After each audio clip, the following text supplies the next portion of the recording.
Posible raw ma-reprimand o mapatalsik sa PUP o Polytechnic University of the Philippines ang ilang estudyanteng nagsunog ng upuan bilang protesta sa tuition hike. Giit naman ng Student Council ng PUP, inihahayag lang nila ang kanilang saloobin sa sistema ng edukasyon sa bansa. May report si Dano Tingkungko.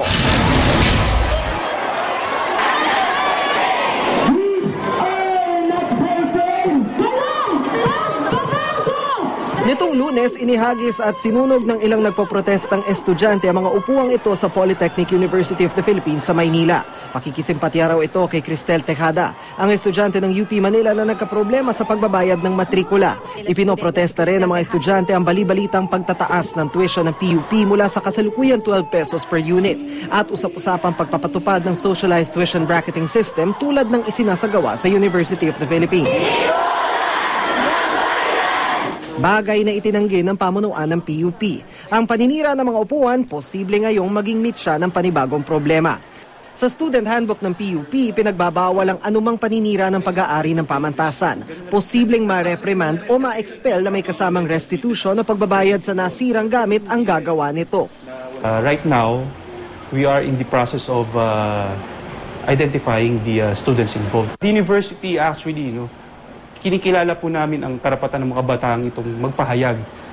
But of course, the university is not tolerating acts that are, yung masasabi natin, hindi na tama. Yan po yung destruction of university properties po. We believe hindi na po siguro tama yan. It's already over na po yun. Hindi na po siya tolerable.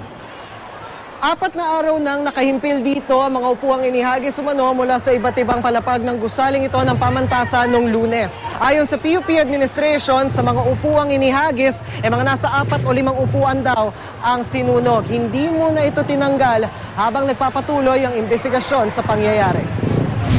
May ilan na raw natukoy ang pamunuan ng eskwelahan na kasama sa may 15 hanggang 20 estudyanteng nanunog ng upuan.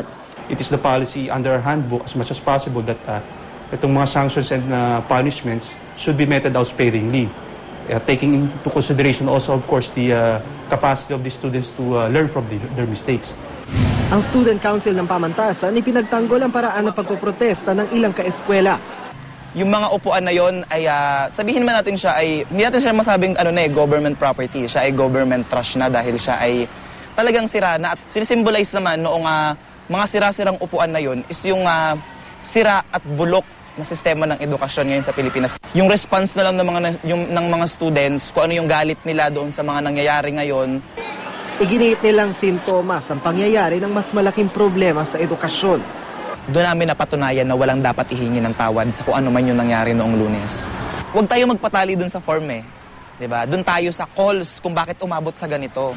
Taon 2010 na magsunog din ang mga upuan ng ilang estudyante ng PUP bilang protesta sa plano noong pagtataas ng kanilang matrikula. Dano Tingkungko, GMA News.